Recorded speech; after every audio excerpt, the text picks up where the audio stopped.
related to history and the truthfulness of it, and they will make better decisions about maybe a large increasing amount of people that are still poor in need of health, or looking at a group that might still have crime and deviance within their population disproportionate to others, and understanding how that might be very much connected to the past.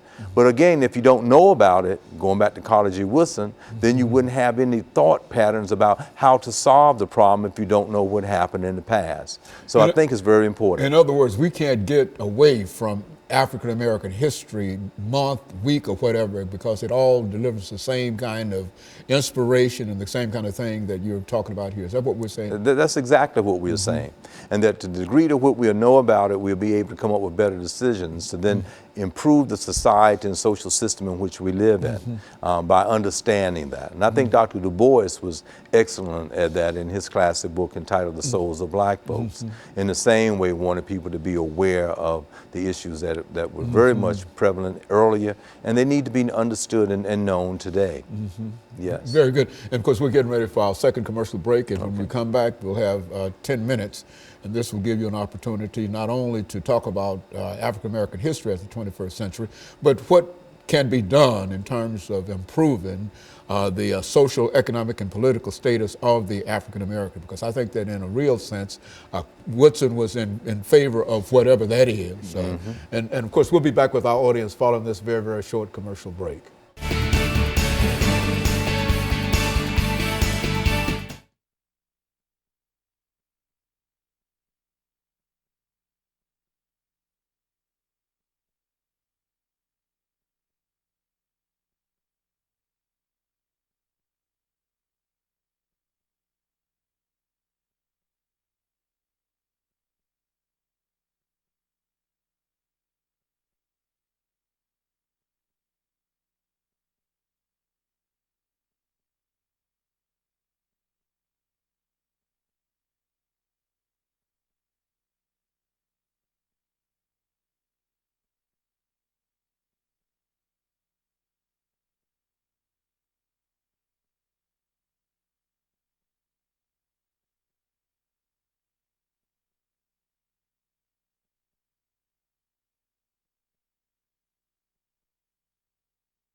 Thank you and welcome back to the final segment of the show for today. We're talking to Dr. E. Kelly Sanford, a sociologist at Tennessee State University, and he's given us some information relative to African American history at the African American History Month at the 21st century. And Dr. Sanford, let's see if we can pick up during this last 10 minutes and give you an opportunity to look at African American history as a month as an institution, and to deal with some of the current problems that face the African American race at this particular time in their history. All right, and thank you. And again, from the last segment, I feel that the purpose of African American History Week to month, now looking at it at the brink of the 21st century, is still very important as it was then to now. And I think if we were having a conversation with Dr. College Wilson presently, he would still feel that, oh my gosh, there's still very strong need to have an emphasis on getting people to learn more about the contributions that were made by African Americans earlier, to try to deal with a lot of the social issues and concerns and problems that exist today. I think he would probably be looking down on it, shedding buckets of tears, because he probably didn't doesn't feel he's bridged that gap, as he probably thought about the miseducation of the Negro at that earlier time period, and on the brink of it being African American History Week to it being a month, and now the 21st century. One might ask, given after the baby boomers and that thrust of education, what would have happened with the Generation Xers and now the millennials born in the 90s to the present? Are they coming in with a certain level of awareness? And as we ended that last segment, that was the issue that we dealt with at Harvard, wondering, what about this group that's going to be born? Will they have some sense of identity about what had happened just 30 years prior, 40 years prior, as we did the film out Selma, and as we're getting ready to celebrate the 50th anniversary in March. Groups of people even from Nashville are traveling to Selma to walk across the bridge on Bloody Sunday. To what degree will you have a busloads of youth, of they say students that are 18, 19 to 21 aware of it enough to want to be a part of that? Or has that history been lost? So when that history is lost with a group, I think Dr. Carter G. Woodson would agree, and the reason he's shedding these buckets of tears, metaphorically, is that he probably sensed that there's been a disconnect, even today, with that. And then when you have that disconnect, then you see other problems with voting. Are there going to be a thrust of people wanting to really be active voters and see the political process as an aspect of activism and bringing about change? They want to go in with education, another institution, as he would have had a strong thrust to say, we're going to work real hard and have values of higher education and work hard while we were here, regardless of our social class, that coming into the institution that we're going to leave, different than we were when we came.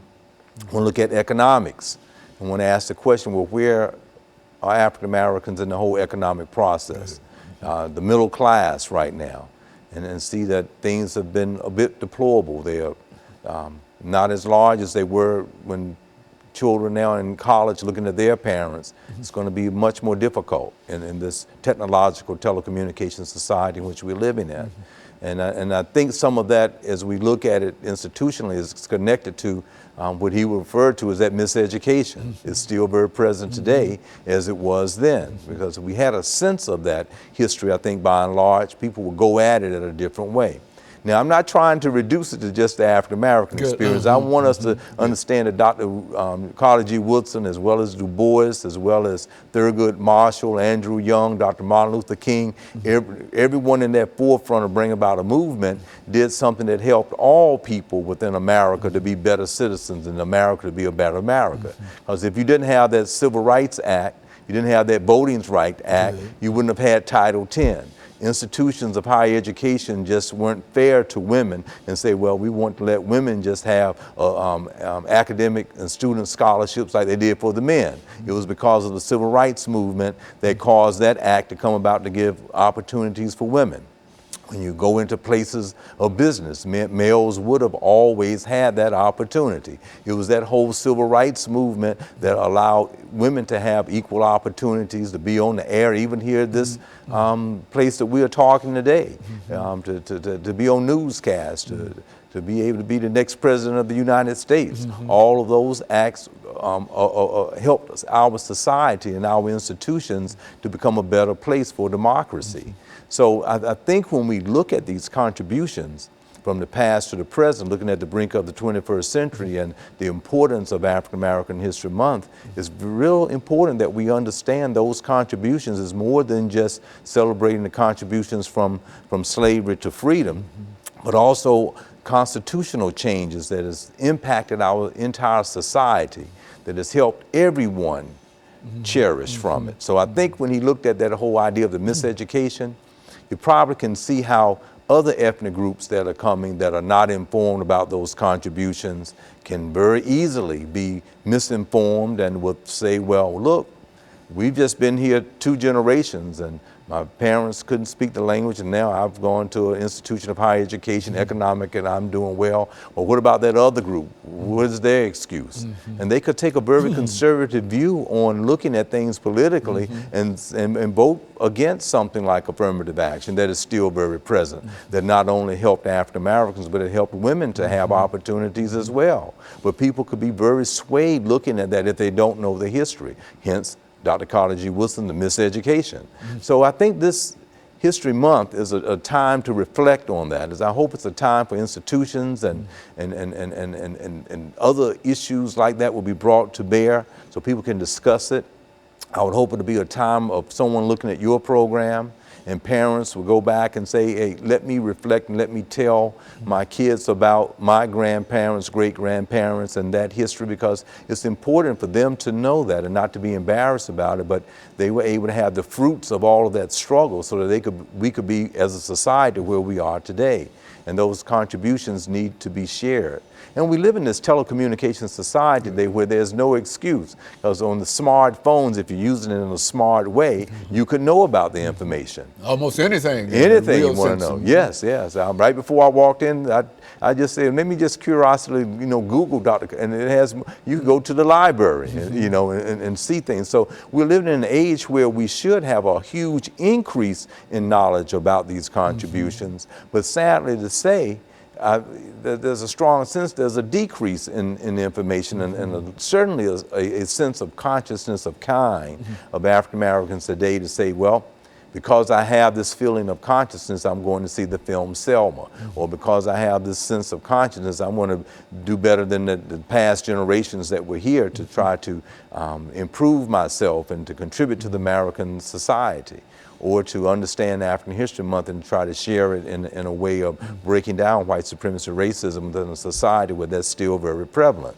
So I think all of these things were at a time period, many of the baby boomers, but now it seems like it's just dying out. And that was one of the issues we had at Harvard University, and looking at this whole issue, looking at the social movement, how we can improve economics, how we can improve voting rights, how we can get people to be motivated to do and to have a sense that they have something to vote for, and not that they have this false sense of reality that everything is just fine for them. So it's a huge problem, as it was in the 19th and 20th century as it is right now. So I think it's a very important month to try to look at. It happens to be the shortest month of the year, but it's a month that I think our institutions need to recognize it. And you can see it if you're watching the National Basketball Association.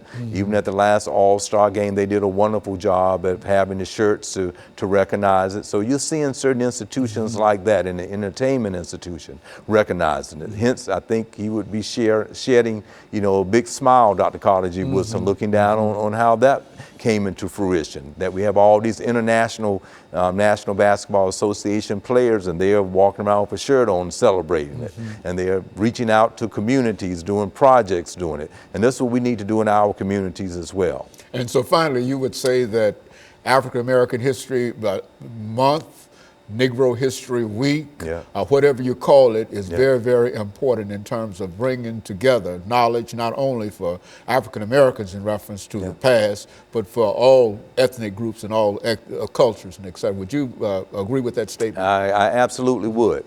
It's not just for African Americans, it's for everyone. And I would even go as far with diversity in higher education, said many of the textbooks needs to be improved so that they can have much more information. And in our telecommunications society, it will be easy to learn about all of the history of Native American and everyone else. And of course, let me thank you, and let me encourage our audience to tune in again next week for another informative edition of Comments. Thank you and good morning.